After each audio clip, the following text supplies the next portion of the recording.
ओम शांति, ओम शांति, ओम शांति। आज 11 नवंबर की मुरली है। प्रातः मुरली ओम शांति बाप दादा मधुबन से। मीठे प्यारे प्राणेश्वर प्रिय पिता कहते हैं, मीठे बच्चे, यही पढ़ाई है जो तुम्हें नर से नारायण और नारी से लक्ष्मी बनाती है। इसलिए पढ़ाई पर बहुत बहुत ध्यान देना है। प्रश्न है, बाप द्वारा बच्चों को कौन सा वर्षा मिलता है जो किसी तीर्थ या जंगल में जाने से नहीं मिल सकता? उत्तर है, बाप द्वारा बच्चों को सुख शांति संपत्ति का वर्षा मिलता है जो कहीं भी नहीं मिल सकता। मनुष्य शांति के लिए जंगल में जाते हैं, परंतु तुम जानते हो शांति तो हम आत्माओं का स्वधर्म है। हमारे अंदर ही हम आत्माओं का स्वधर्म ही शांति है। हम आत्माओं में शांति भरी हुई है। सुख शांति पवित्रता आत्मा का स्वधर्म। गीत है, तुम्हें पाके हमने जहाँ पा लिया है, जमी तो जमी आसमां पा लिया है। तो गीत का अर्थ कितना सुंदर है। शिव बाबा को पाकर हमने, शिव बाबा हमें धरती तो दिया ही है, सूक्ष्म वतन भी उन्होंने हमें दे दिया और परम धाम भी हमें उन्होंने दे दिया। तो तीनों लोकों से मिलवा दिया उन्होंने और तीनों लोकों का मालिक बना दिया। तो मास्टर त्रिलोकी बनाया बाबा ने हमें। ओम शांति, ओम शांति। बाप बेट बच्चों को समझाते हैं, क्योंकि तुम अभी धन के बने हो, बाकी जो भी मनुष्य मात्र हैं वह निधन के हैं। धनी एक बाप को ही कहा जाता है। घर में जब लड़ते हैं तो कहा जाता है ना, तुम्हारे कोई धनी धोनी नहीं है क्या? अभी सारी दुनिया के मनुष्य मात्र लड़ते रहते हैं, लड़ते झगड़ते रहते हैं, एक दो का खून भी कर देते हैं। बाप ही आकर समझाते हैं, यह काम महाशत्रु है, फिर जिससे कि सभी आदि मध्य अंत दुख पाते हैं। तुम बच्चे जानते हो, अभी हम बेहद के बाप से बेहद का सुख का वर्षा ले रहे हैं। मनुष्य भल कहते हैं हमको शांति चाहिए, परंतु शांति क्या है, कहाँ से मिलता है? क्या जंगल में जाने से मिलता है? भक्ति करने से भगवान मिलेगा। बाबा कहते हैं शांति जंगल में जाने से मिलेगा या कहाँ मिलेगा? सुख शांति कब और कौन देते हैं? तीर्थों पर किस लिए जाते हैं यह भी कोई जानता नहीं है। सिर्फ सुना है कि भक्ति करने से भगवान मिलेगा। जानते भगवान को भी नहीं, जानते भगवान को भी नहीं है। बाप कहते हैं, मैं आकर तुम बच्चों को सुख शांति देता हूँ। अब सुख शांति संपत्ति किसी के पास है नहीं, देने वाले को भी कोई जानता भी नहीं है।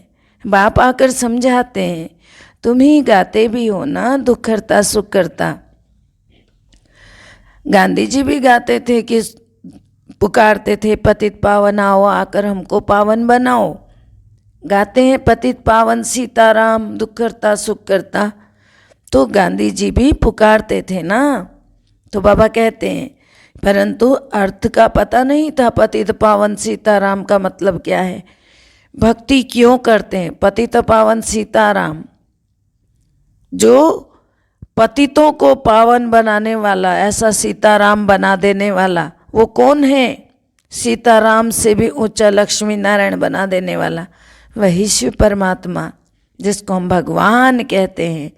क्योंकि जो बिना देखे, बिना एक आवाज़ जब हमारे अंदर संकल्प पैदा होता है शिव बाबा, तो वो आन खड़ा होता है, इसलिए भगवान है ना। अल्लाह माना आ, तो आ हो जाता है वो। तो देवताओं को भी उन्होंने बनाया है। तो पतित से पावन देवता बनाने वाले स्वयं शिव परमात्मा, शिव ज्योति बिंदु। भक्ति क्यों करते हैं? उससे क्या मिलेगा? कुछ भी नहीं जानते मनुष्य मात्र। यह भक्ति की भी ड्रामा में नूंद है। द्वापर से रावण राज्य शुरू होता है। ये मनुष्य नहीं जानते कि रावण क्या चीज़ है। कब तक रावण को जलाते रहेंगे? भल उनका जन्म कब हुआ? रावण के भी बुत को बनाकर जलाते। आत्मा कभी जलती नहीं, यह सब बातें तुम बच्चे ही जानते हो। आज से 5000 वर्ष पहले भारत स्वर्ग था, इन लक्ष्मी नारायण का राज्य था। तो लक्ष्मी नारायण को ही भगवान भगवती कहते हैं। तो बाबा कहते हैं ना, फिर देवता यही लक्ष्मी नारायण देवता हैं। फिर त्रेता में राम का राज्य कहलाता है। फिर बाबा कहते हैं उन्हों को यह राज्य कैसे मिला, फिर वह राज्य कहाँ गया, मिला और कहाँ गवाया, यह कोई नहीं जानता है। अर्थात रचना के आदि मध्य अंत को भी कोई नहीं जानता है। तो यह सारी बातें आकर हमको कौन बताता है? तुम इस नॉलेज से स्वर्ग के जो मालिक बनते हो, ये नॉलेज देने वाला कौन है? वही शिव परमात्मा।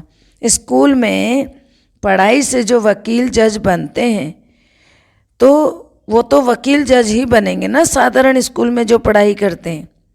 यहाँ पर पढ़ाई करने से क्या बनते हैं? लक्ष्मी नारायण। वहाँ कोई लक्ष्मी नारायण नहीं बनेंगे लौकिक पढ़ाई में। यह किसी पढ़ाई से पद पाया यह किसी को भी पता नहीं है। देखो, जो लक्ष्मी नारायण बने, जो विष्णुपुरी की स्थापना हुई, जहाँ 33 कोटि देवी देवताएं, 33 करोड़ देवी देवताएं जहाँ बना के भगवान ने तैयार किए, वो कौन था? वो स्वयं परमात्मा था। और वो बता कौन रहा है? वो स्वयं बता रहा है भगवान नु, आज मैं तुमको राजयोग सिखलाता हूँ। ऐसा कोई भी होगा नहीं जो कहे कि मैं तुमको यह बनाता हूँ। तुम बच्चे जानते हो लक्ष्मी नारायण की डायनेस्टी इस पढ़ाई से बनी है। उनकी राजधानी कहाँ से बनी? इसी पढ़ाई से बनी। और दुनिया इन बातों को नहीं जानती, सत्य के लिए भी कह देते हैं लाखों वर्ष। तो बाबा कहते हैं ना, ये कैसे जाने कि लक्ष्मी नारायण कहाँ गए? देख भी रहे हैं कि भारत में लक्ष्मी नारायण के बहुत सारे चित्र हैं, ढेर के ढेर मंदिर बने हैं। समझते हैं इनसे हमको धन मिलता है इसलिए बना हुआ है। महालक्ष्मी से हर दीप माला पर धन मांगते रहते हैं, परंतु साथ में जरूर नारायण भी तो होगा ना, क्योंकि प्रवृत्ति मार्ग है तो दोनों ही तो होंगे ना, लक्ष्मी और नारायण। दीपमाला पर पूजा करेंगे, फिर उन्हों की अल्पकाल की सुख की भावना पूरी होती है, थोड़ा धन मिल जाता है थोड़े समय के लिए। धन, लक्ष्मी से धन मिलता है। वास्तव में लक्ष्मी नारायण दोनों ही है, जो कि महालक्ष्मी कहलाती है। नारायण और लक्ष्मी मिलकर महालक्ष्मी कहलाती है, कोई अलग अलग नहीं है। ये दोनों लक्ष्मी और नारायण दोनों मिलकर हैं। तो यह बातें मनुष्य अब भी नहीं जानते हैं, बाबा ही समझाते हैं। आजकल मनुष्य तो कह देते हैं ईश्वर पत्थर भीतर में है। बाबा कहते हैं सब पत्थर बुद्धि है, पारस बुद्धि तो सत्युग में है। जब लक्ष्मी नारायण का राज्य था तो सोने हीरे के महल थे। 5000 वर्ष की बात है। शास्त्रों में कहते हैं ना कि 5000 वर्ष की बात है। शास्त्रों में कल्प की आयु लाखों वर्ष लिखा, और है केवल 5000 वर्ष, पूरे चारों कल्पों की आयु मिलाकर। फिर बाबा ने आगे बताया कि यह भक्ति मार्ग से सीढ़ी नीचे उतरनी पड़ती है। ड्रामा अनुसार जब दुर्गति को पाए तब मैं आऊं, आकर नई दुनिया बनाऊं। अभी तुम बच्चे नई दुनिया के मालिक बनने के लिए राजयोग सीख रहे हो। तुम जानते हो इस महाभारत लड़ाई से पुरानी दुनिया का विनाश होगा। यह ड्रामा बना बनाया है। सत्युग में देवी देवताओं का राज्य था, उनको 5000 वर्ष हुए। 2500 वर्ष पूर्व सूर्यवंशी चंद्रवंशी राजधानी चली। बाकी द्वापर से लेकर कलयुग के अंत तक रावण राज्य चला। द्वापर से शुरू हुआ और कलयुग के अंत तक अब तक चल रहा है। मनुष्य पतित बनते ही जा रहे हैं, परंतु उनको यह पता ही नहीं है कि हमको किसने बनाया। हम पावन थे, पतित कैसे बने? बाप आकर समझाते हैं, रावण राज्य शुरू होने से तुम पतित बन जाते हो। रावण के जन्म को 2500 वर्ष हुए, माना विकारों को, 5 विकारों को पैदा हुए। मनुष्य के अंदर 5 विकार का जन्म 2500 वर्ष से हुआ है। तो शिव बाबा के जन्म को 5000 वर्ष हुए। उनको रावण राज्य कहा जाता है। शिव बाबा को राम और कलयुगी दुनिया को रावण राज्य कहा जाता है। वास्तव में राम कहना नहीं चाहिए। आजकल मनुष्यों ने रामचंद्र, कृष्णचंद्र, नाम रख देते मनुष्य भी। 5000 वर्ष पहले भारत सोने की चिड़िया थी, पूरा सोने से भरा हुआ था। उनको गोल्डन एजिड वर्ड कहा जाता है, बैकुंठ कहा जाता है, परंतु कहाँ था यह कोई नहीं जानते। आत्मा क्या है, परमात्मा क्या है, सृष्टि क्या है, कुछ भी नहीं जानता मनुष्य। तब उनको कहा जाता है तुच्छ बुद्धि। ऋषि मुनि रचता और रचना के आदि मध्य अंत को नहीं जानते। तुम तो कहते हो, तभी तो कहते हैं ना कि वो तो कहते हैं नेति नेति। ना बाप को जानते हैं वो, ना वर्षे को जानते। अगर उनसे तुम पूछते हो तो क्या कह देते हैं, नेति नेति। कुछ नहीं कहा जा सकता, ईश्वर को हमने देखा नहीं है। तो बाप द्वारा जो वर्षा विश्व की राजाई की मिलती है उनको भी नहीं जानते हैं। अभी सारे सृष्टि के आदि मध्य अंत की बात हो रही है, तो तुम उसको जानते हो। सृष्टि के आदि मध्य अंत को कैसे जानते हो तुम? क्योंकि डबल आस्तिक ठहरे, तुम शिव बाबा को भी जानते हो। तो लोगों को तो यह मालूम ही नहीं है कि शांति किससे मिलेगी, कहाँ मिलेगी। सन्यासियों के पास जाकर कहते हैं हमको शांति चाहिए। अब हमको शांति यहाँ कहाँ से आ सकती है? कर्म तो करना है ना, शांति तो मिलेगी शांति धाम में। अगर घर में एक अशांत होगा तो भी सारे घर को अशांत कर देगा। शांति मिलती है स्वीट होम में, फिर वहाँ से हम आत्माओं को बाप भेज देते पाठ बजाने के लिए नई दुनिया में। बाप दोजक में थोड़े ही भेजेगा, शांति धाम से सुख धाम में जाएंगे। तुम बच्चे जानते हो ये भगवान की पाठशाला है, कोई सत्संग नहीं है। यहाँ भगवान वाच है बच्चों प्रति। निराकार शिव बाबा शरीर में प्रवेश कर तुम बच्चों को बात कहते हैं। आत्मा भी शरीर में है ना। आत्मा को जब कर्मेंद्रियां मिलती हैं तब बोलती है, सुनती है। अब आत्माओं को बाप बैठ पढ़ाते हैं, परमात्मा को बुलाते हैं, हे पतित पावन, हे सद्गति दाता, हे लिबरेटर गाइड। परंतु यह नहीं जानते कि कैसे लिबरेट करके फिर गाइड बनकर कहाँ ले जाएंगे। सिर्फ चिल्लाते रहते हैं। अब गॉड फादर आया हुआ है, तुम बच्चों को गाइड कर रहे हैं, खुद तुमको शांति धाम ले जाते हैं, फिर तुम आप ही सुख धाम में चले जाएंगे। बाप एक ही बार आकर सबका गाइड बनता है, फिर नई दुनिया में बाप गाइड नहीं करेंगे। इस समय मनुष्य सब पतित होने के कारण यह नहीं जानते हैं कि हम वापस घर कैसे जाएंगे। उड़ नहीं सकते हैं, भक्ति बहुत करते हैं वहाँ जाने के लिए, परंतु यह नहीं जानते हैं पतित हैं, इसलिए जा नहीं सकते हैं। बाबा कहते हैं इसीलिए तुम जा नहीं सकते। तो पतित पावन बाप को आकर जब तुम्हें पावन बनाएंगे तभी तुम जा सकते हैं। तो अब बाप पावन बनने की तुमको युक्ति बताते हैं। तुमको पतित से पावन बनना ही है। अभी देखो कितने ढेर के ढेर मनुष्य हैं। सतयुग में देखो जब देवताओं का राज्य है तो 9 लाख नए झाड़ में होते हैं।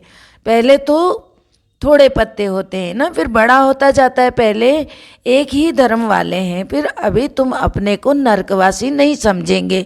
फिर बाबा ने कहा कि बाकी सब है नरकवासी, परंतु अपने को समझते नहीं है। तो इस समय सूरत तो देखो सबकी मनुष्य की, सीरत कैसी है, बंदर जैसी। बड़े बड़े राजाएं भी लक्ष्मी नारायण के चरणों में झुकते हैं। तो बाबा कहते हैं अब वो कोई पतित को पावन बनाने वाले थोड़ी है, वह कभी पतित को पावन नहीं बना सकते, अथवा वह कोई रहमदिल भी नहीं है। वो रहमदिल थोड़े ही है। जब कोई दुखी हो तो उन पर रहम किया जाए, रहमदिल एक बाप ही है। बाबा कहते हैं कि बाप ही आकर पत्थर बुद्धियों को पारस बुद्धि बनाते हैं।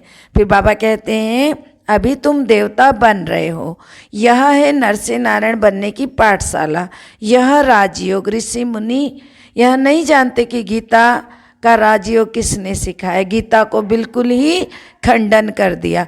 फिर समझते हैं कृष्ण ने राजयोग सिखाया था। कहते हैं कृष्ण भगवान नवाच मन मना भव। अब कृष्ण तो परमात्मा है ही नहीं, वह तो सतयुग का प्रिंस है जो कि संगम युग पर राजयोग सीखकर राजा ही प्राप्त करते हैं। उनको फिर भगवान बना दिया है। ढेर के ढेर मनुष्य सुनते हैं गीता, परंतु एक को भी पता नहीं है कि गीता का भगवान शिव है, ना कि कृष्ण है। उनको फिर भगवान बना दिया कृष्ण को। बाबा कहते हैं कि सब एक ही है, वो कहते हैं कि सब एक ही है। तो ऐसे मनुष्य से भी माथा मारना बड़ा पड़ता है। 63 जन्मों से समझते आए हैं कि कृष्ण भगवान है। द्वापर से शास्त्र बने, जरूर पहले पहले गीता बनी होगी, फिर यह शास्त्र सब है भक्ति मार्ग के। ज्ञान मार्ग का तो एक भी शास्त्र नहीं बना है। गीता फिर नंबर 1 है। बाद में यह वेद उपनिषद बने हैं। गीता के सब बाल बच्चे वह पढ़ते पढ़ते नीचे उतरते आए हैं। अभी 84 जन्म पूरे हुए हैं, अब चलना है पहले नंबर पर। अब तुम फिर सत्युगी लक्ष्मी नारायण बनने के लिए यहाँ पढ़ने आए हो। सब तो लक्ष्मी नारायण नहीं बनेंगे। यह राजधानी स्थापन हो रही, परंतु किसने राजधानी स्थापन की यह भी किसी की बुद्धि में नहीं आएगा। कलयुग में देखो कितने ढेर के ढेर मनुष्य हैं जो खाने के लिए अनाज भी नहीं मिलता है। तो सत्युग में सिर्फ लक्ष्मी नारायण की राजधानी होगी। यहाँ देखो कितने धर्म हैं, सामने महाभारत की लड़ाई, महाभारी लड़ाई है, फिर भी मनुष्य को आंखें नहीं खुलती है। तो यह महाभारी लड़ाई खड़ी है, जो कल्प पहले माफिक लगी थी जैसे वैसे ही होगी। फिर उसके बाद पहले क्या हुआ था वही होगा। तो कुछ किसी को भी कुछ पता नहीं है। सब बातें तुम ब्राह्मण ब्राह्मणियाँ ही जानते हो। तुमको बाप ने ब्रह्मा के द्वारा एडॉप्ट किया है। भगवान तुमको पढ़ा कर यह लक्ष्मी नारायण बनाते हैं, तो अच्छी तरह पढ़ना चाहिए ना। सिर्फ बाप को नई दुनिया को याद करो तो तुम नई दुनिया में चले जाएंगे। फिर अगर अच्छी तरह पढ़ेंगे और पढ़ाएंगे तो राजा रानी बन सकते हैं। जितनी रूहानी सर्विस करेंगे तो तुम तो रूहानी सोशल वर्कर हो ना। बाकी सारी दुनिया जिस्मानी सोशल वर्कर है। तुम अब आत्माओं को बाप रोज ज्ञान देते हैं, आत्माओं की सेवा करते हैं ना। उनको कहा जाता है आत्माओं की सेवा, जो सिखलाते भी हैं और स्पिरिचुअल फादर भी हैं। तो यह है मनुष्य को देवता बनाने की पाठशाला। यहाँ पर स्वयं भगवान पढ़ाते हैं। बनेंगे भी जरूर देवता जब तुम पढ़कर तैयार हो जाएंगे और विनाश शुरू हो जाएगा। फिर बाबा कहते हैं कि तुम फिर जाएंगे। कहते हैं ना, राम गयो रावण गए बाकी बचा न कोई। सिर्फ थोड़े से रह जाएंगे जो फिर अदली बदली होते रहते। तुम आएंगे स्वर्ग में। तुम्हारे लिए अब नई दुनिया स्थापन हो रही है। तुम स्वर्गवासी बनने के लिए पढ़ रहे हो। यह तो नर्क है। अब तुमको संगम पर, अभी तुम ब्राह्मण ब्राह्मणियाँ नहीं बनेंगे तो वर्षा भी ले नहीं सकेंगे। वर्षा तो ब्राह्मणों को ही मिलेगा। फिर बाबा कहते हैं जो एक बाप के सिवाय और कोई भी देहदारी को याद नहीं करते, बाकी कुछ न कुछ सुना तो प्रजा में आ जाएंगे। अच्छा, मीठे मीठे सिकिलदे बच्चों प्रति माता पिता बाप दादा का याद प्यार और गुड मॉर्निंग। रूहानी बाप की रूहानी बच्चों को नमस्ते। हम रूहानी बच्चों की रूहानी बाप दादा को दिल व जान से, सिक व प्रेम से याद प्यार नमस्ते, good morning, diamond morning, Om Shanti. शुक्रिया मीठे बाबा, शुक्रिया। धारणा के लिए मुख्य सार है। पहला है, प्यारे पिता कह रहे हैं मीठे बच्चों सोशल वर्कर बन पढ़ना और पढ़ाना है। फिर मीठे बाबा कहते हैं बाप के साथ साथ आने वाली नई दुनिया को भी याद करना है, अर्थात स्वदर्शन चक्र घुमाना है। दूसरा है, बाप समान रहम दिल बन सबको पारस बुद्धि बनाने की सेवा करनी है। क्या कहा मीठे बाबा ने कि बाप समान रहम दिल बन सबको पारस बुद्धि बनाने की सेवा करनी है। प्यारे बाबा के वरदान हैं, साधनों को यूज करते हुए साधना को अपना आधार बनाने वाले सिद्धि स्वरूप भव। साधनों को यूज करते हुए साधना को अपना आधार बनाने वाले सिद्धि स्वरूप भव। कोई भी पुराने दुनिया के आकर्षणमय दृश्य, अल्पकाल के सुख के साधन यूज करते हुए देखते हो तो उन साधनों के वशीभूत हो जाते हो। तो साधनों के आधार पर साधना ऐसे है जैसे रेत के फाउंडेशन पर बिल्डिंग खड़ी करना। इसीलिए किसी भी विनाशी साधन के आधार पर अविनाशी साधना ना करो। साधन निमित्त मात्र हो हैं और साधना निर्माण का आधार है। इसीलिए साधना को महत्व दो, तो साधना सिद्धि को प्राप्त कराएगी। स्लोगन है, किसी भी कमजोरी का अंश है तो वंश पैदा हो जाएगा और परवश बना देगा। किसी भी कमजोरी का अंश है तो वंश पैदा हो जाएगा और परवश बना देगा। ओम शांति। सर्व का भला हो, सब सुख पाएं, सब परमात्मा से जुड़ जाएं, सबका भला हो, सब सुख पाएं, सब परमात्मा से जुड़ जाएं, सबका भला हो, सब सुख पाएं, सब परमात्मा से जुड़ जाएं। अंत समय में अपना जीवन सफल बनाएं, मुक्ति जीवन मुक्ति को पाएं, सबकी मनोकामना शुभ भावना पूर्ण हो जाए। ओम शांति।